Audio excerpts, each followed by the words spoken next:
Hello everyone, this is Distance. I'm casting a game of Planetary Annihilation here. I believe this is a 4v4. And our players should be spawning in rather soon. Okay, there they are. And so, what do we have here?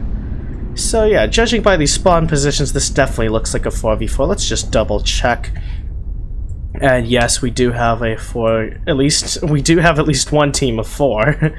But in the purple here we have AndreasG opening bot factory. Next to him is FJF in the orange opening vehicle factory. That's interesting. We have Tama84 here in the light blue opening vehicle. And we have Antrex TimeLord opening vehicle here in the yellow. Okay, so 3 vehicles first. That's interesting. Only AndreasG is going the standard bot first, and this isn't exactly like I wouldn't call this a good map for vehicle first either, because it's not like you have a lot of starting metal in the area like Wadia.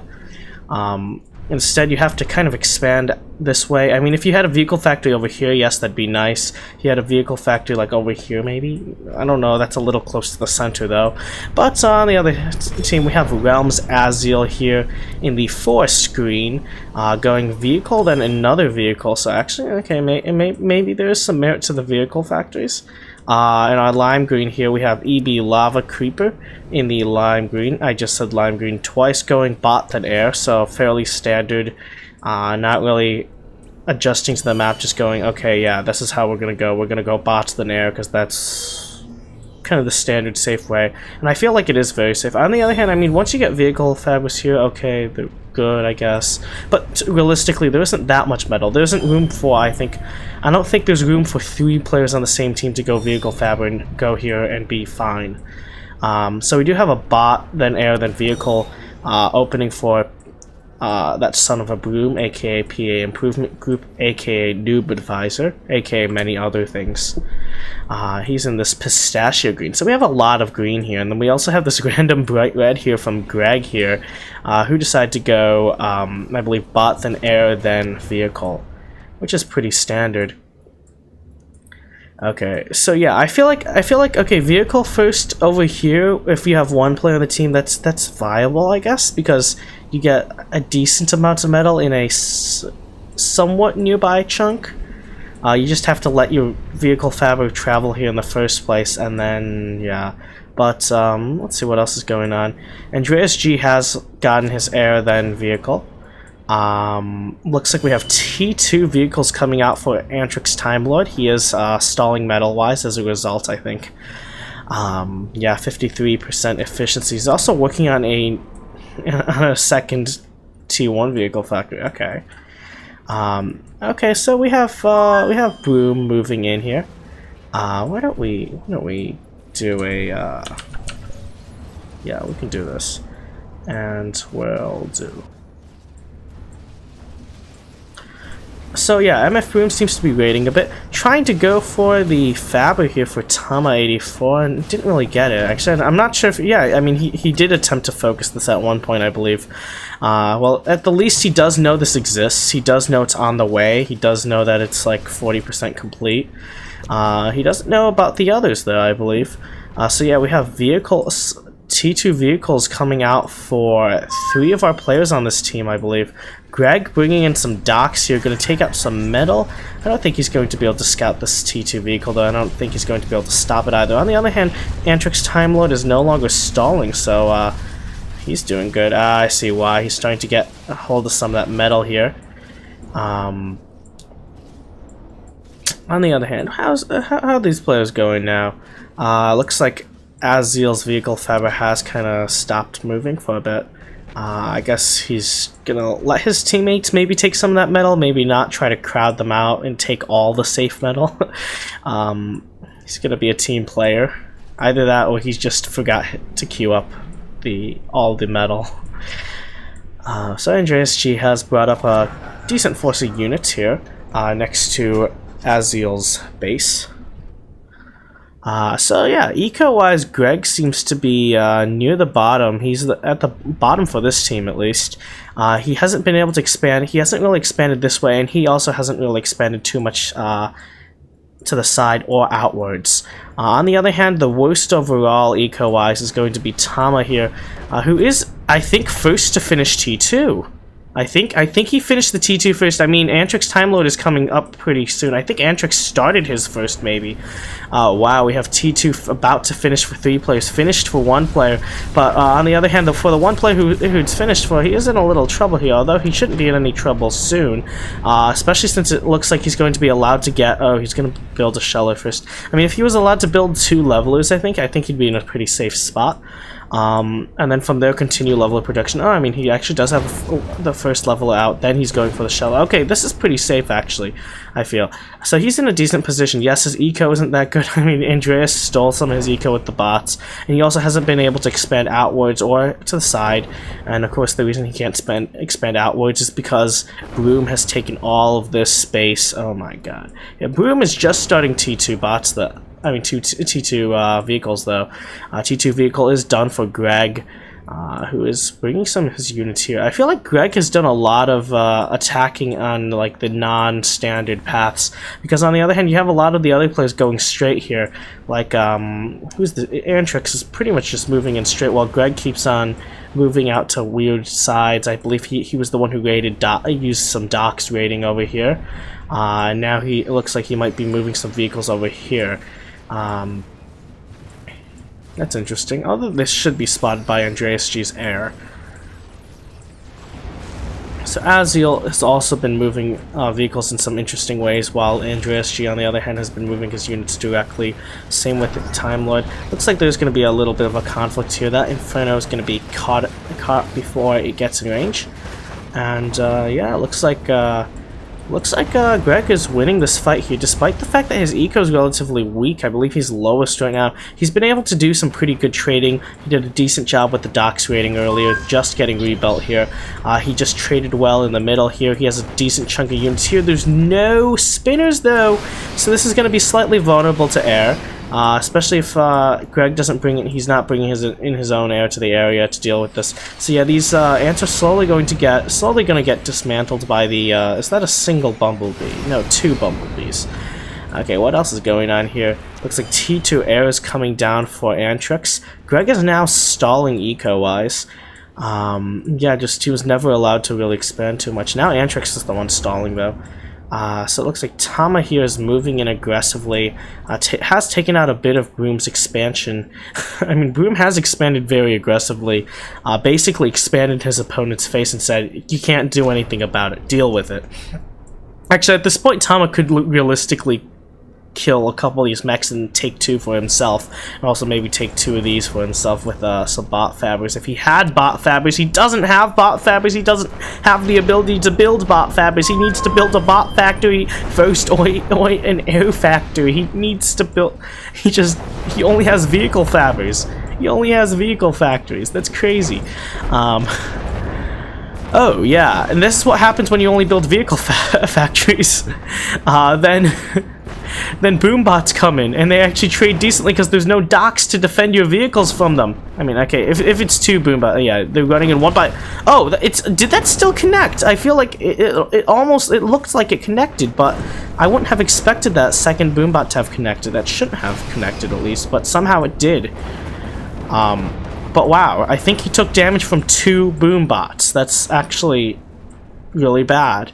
This is why you bring docks with your army, or sparks, or something that can deal with boombots.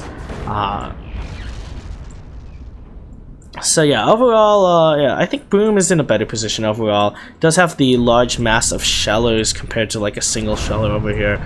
Of course, he also did use those boombots to trade very effectively. Okay, looks like Greg has picked up his eco, has been allowed to expand towards the side.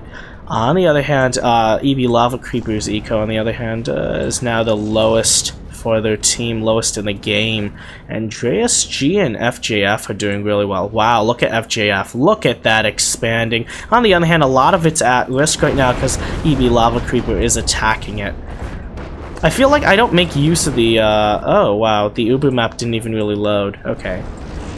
Well, I no longer feel guilty for not taking advantage of it and covering it with the player names the whole time. Yeah, I'm not familiar with a lot of these player names, which is why I'm keeping it on. Like, I know Greg is red, I know AndreasG is purple, I know AsZeal is the forest green, I know Broom is pistachio green, right? Yeah. I'm not familiar with EBlavacreeper, FJF, or some of the others, though. Which is why I really need that eco tab up to just remember the names. So yeah, what other T2 do we have? We have T2 vehicles up for EBlavacreeper. I think he might be the only player who never went T2 vehicles, actually. I mean, I meant to say he has a T2 bot factory, but no T2 vehicles. T2 vehicles for Broom, we already knew that. In fact, 3 T2 vehicle factories. No wonder he has such a nice shallow superiority there. 2 T2 vehicles for Greg. And what about AsZeal? AsZeal has 3. Oh no, this is AsZeal. Broom only has 1. Okay, he only has 1. But he's working on a second, and he's building it in a very aggressive position. He's even put his commander out front here, basically just saying, you know what, screw it. He's living his life on the edge. What is this? Okay, his fabbers aren't even working on it. It's just his comm being like, yeah, I got this. I mean, it's done, I think. Is it done? No, it's not even done. Okay. I don't know why. I don't think he would be stalling if he had put more of his fabbers on. Okay, so he's finishing. Okay, at least he's doing something with his. Wait, what? Okay, yeah, I have no clue what he's doing. I think he's just really busy.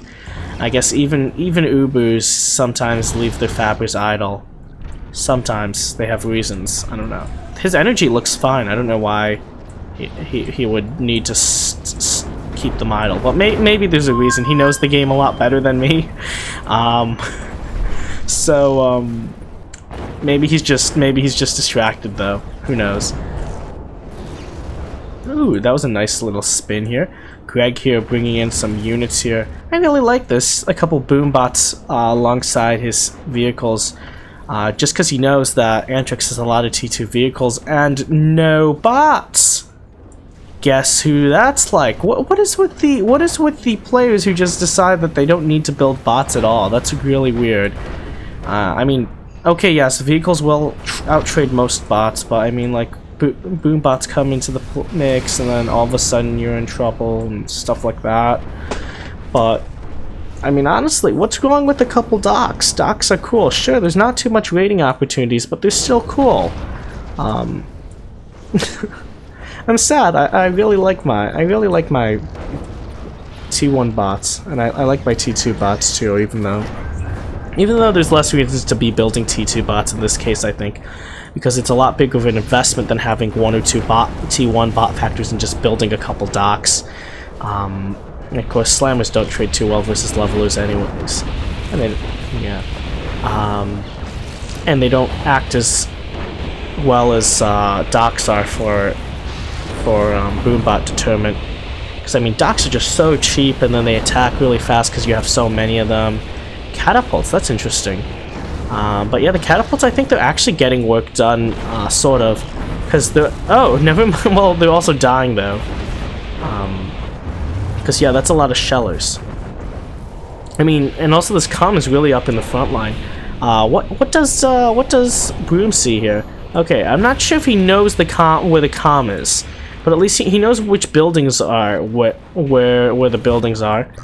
But if he could see where if he knew where the comm was, then if he managed to see that earlier, and he's noticed that it hasn't moved. I don't think he's noticed where it is yet, though. But yeah, he doesn't know, I think. Even then, I guess it wouldn't be too efficient to be trying to kill it with shellers, because then he would just move his comm away, and there's better targets for shellers. Okay, what's going on here? There's a lot of shelling here. Do we have any other T2 yet? Just T2 vehicles for all these players, I think, except for EBlavacreeper, who went T2 bots and is in some trouble, which is, I guess, why you don't build T2 bots versus T2 vehicles most of the time.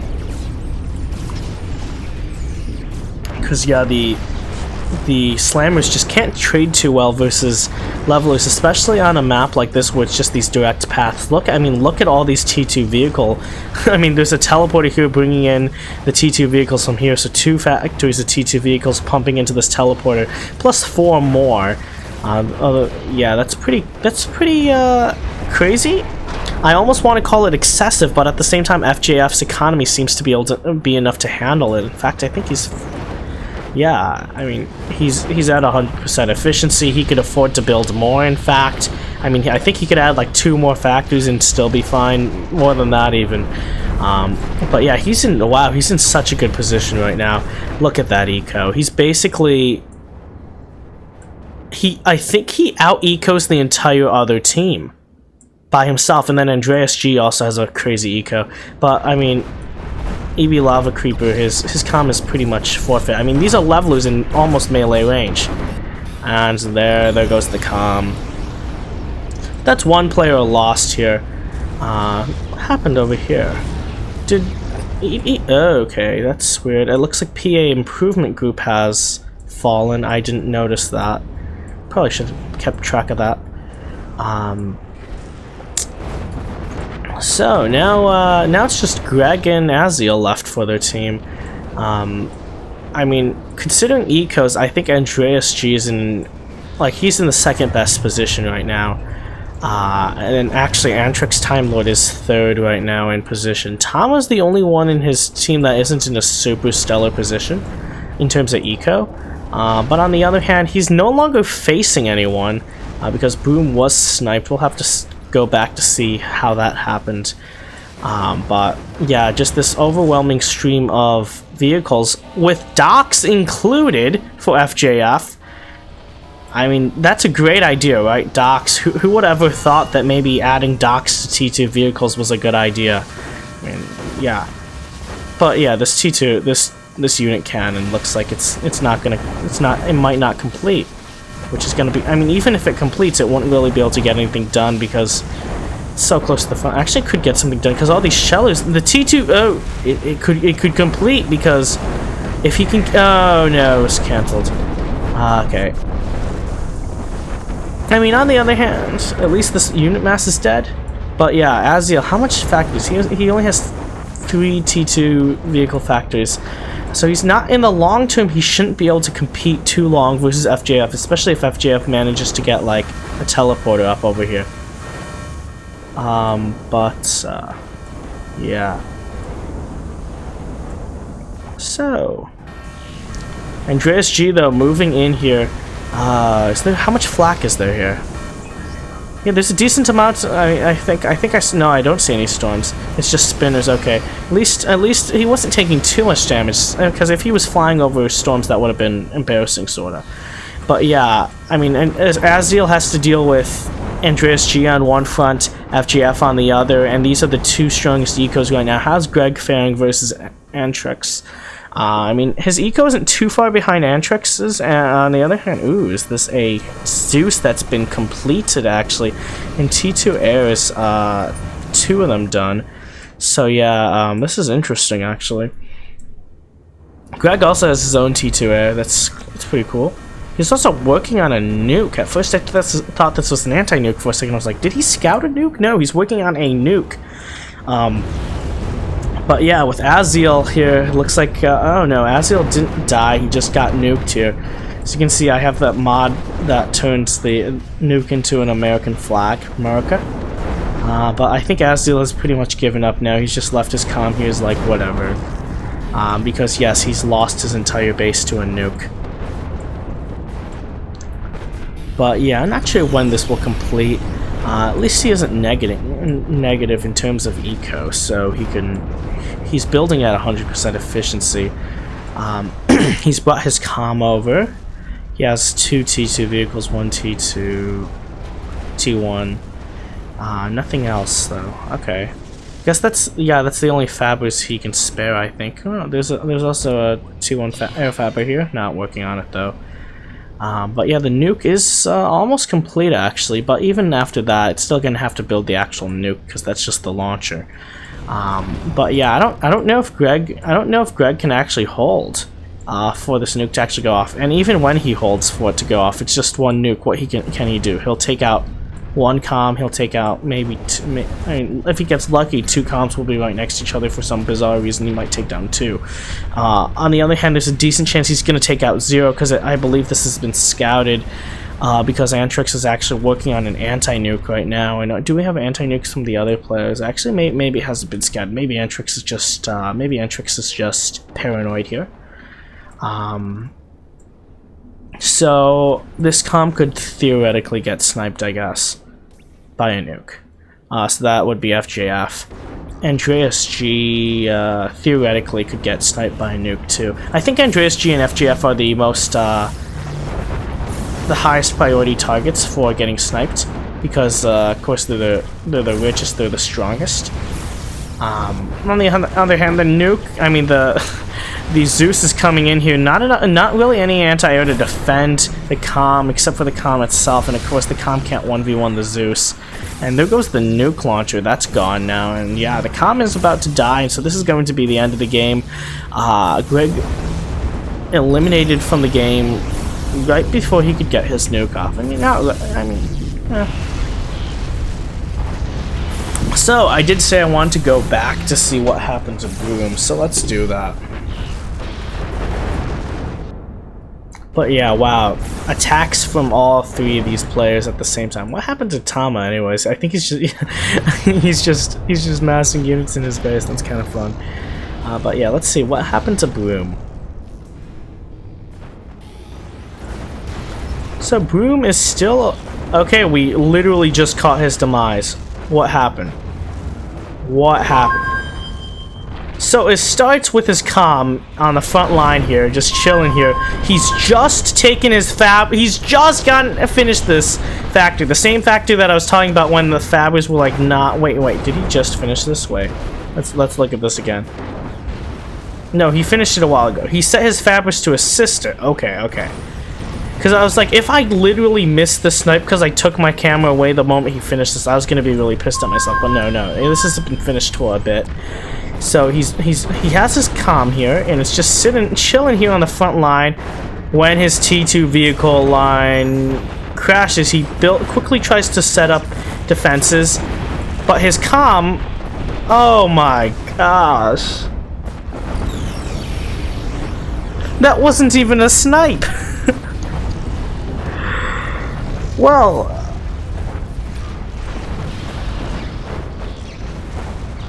it may be possible to argue that Tama 84 pulled off, despite having the lowest eco on his team the whole game. It may be possible to argue that he pulled off the most impressive feat on his team, because he took out PA and he took out that son of a Broom, who's pretty good. I know Greg is a plat. I don't know EBlavacreeper actually. AsZeal? I think AsZeal is. I'm not entirely sure about what. I know he's plat or Uber, but I'm not sure which one he is. But Tama literally just taking. But I mean, AsZeal wasn't taken out until there was a nuke. Broom literally got taken out just in a direct confrontation. A bunch of T2 vehicles walked in, and he just lost his comm. Well, guys, I guess what we can conclude from this game is that everyone makes mistakes. And oh gosh, I almost started a Hannah Montana song. But I guess what we can learn from this is that everyone, even Noob Advisor, makes mistakes, and that's why you shouldn't have your comm on the front line no matter how overconfident you are, because he had that. In the long run, he was going to win versus Tama 84. There was like no reason ever to think that he was going to lose this fight in a 1v1 situation, but then he just melted. And once he beat Tama, that would kind of open up a new front. He would be able to attack Andreas and Antrex and also FJF. He'd just sort of be able to kind of assist his teammates. I mean, I don't think it would have been in time to save EBlavacreeper, but still, it would have at least turned the situation to 3v3. Instead, he lost his comm in a really embarrassing way. And this happened. Okay, so butterfly effect hypothesis. If Broom had moved his comm backwards and a minute before that, or 30 seconds before that, the game might have gone a different way. Maybe. On the other hand, with how strong FGF and AndreasG managed to get with their eco, that was also sort of unlikely, though. Because, yeah, AndreasG he wasn't directly fighting too much, but he had these massive reserves. On the other hand, I mean, AsZeal also had some pretty big reserves, and Broom's eco was running pretty well until he died.